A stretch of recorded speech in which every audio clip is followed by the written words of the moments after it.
सती जी को मोह हो गया। जब भगवान श्री राम ऐसा पुकार करके कह रहे थे, हे खग हे मृग हे मधुकर श्रेणी, तुम देखी सीता मृग नैनी, तो भवानी जी के मन में आया कि दशरथ पुत्र राजकुमार है। उसी समय भगवान शंकर ने जय सच्चिदानंद परम धाम की जय। ये कैसे हो सकता है? भगवान शिव प्रणाम कर रहे हैं, जय सच्चिदानंद परम धाम, सच्चिद आनंद परम धाम स्वरूप। अगर ये परम धाम स्वरूप है तो जैसे शिव सर्वज्ञ वैसे सर्वज्ञ होने चाहिए। अगर ये सर्वज्ञ होते तो ये पूछते क्यों, हे खग हे मृग हे मधुकर श्रेणी, तुम देखी सीता मृग नैनी। अगर सर्वज्ञ नहीं तो शिव जी ने सच्चिदानंद कह के कैसे प्रणाम किया? अस संशय मन भयो अपारा।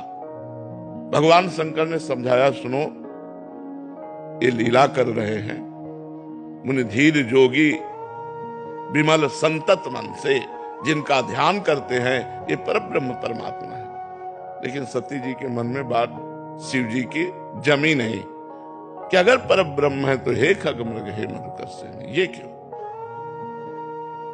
भगवान शंकर ने कहा, जो तुम्हारे मन अति संदेहु तो किन जाय परीक्षा ले हो।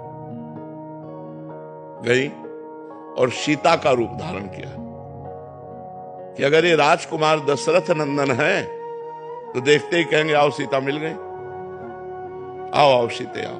हे खग हे मृग, जब रो रहे हैं तो देखते ही गले लग जाएंगे सीता, बस हम समझ जाएंगे राजकुमार है।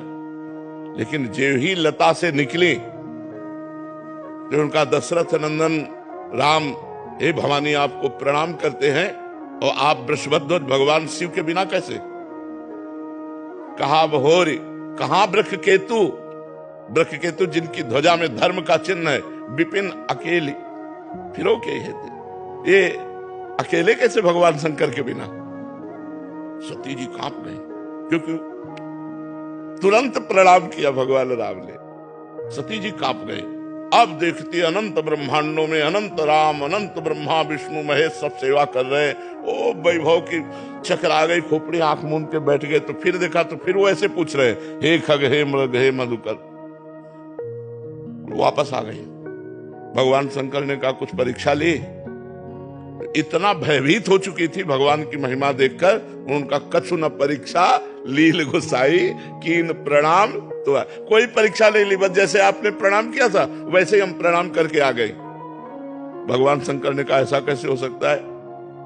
मेरे कहने पर संदेह नहीं गया और वहां केवल प्रणाम करके चली आई, झूठ। तब देखो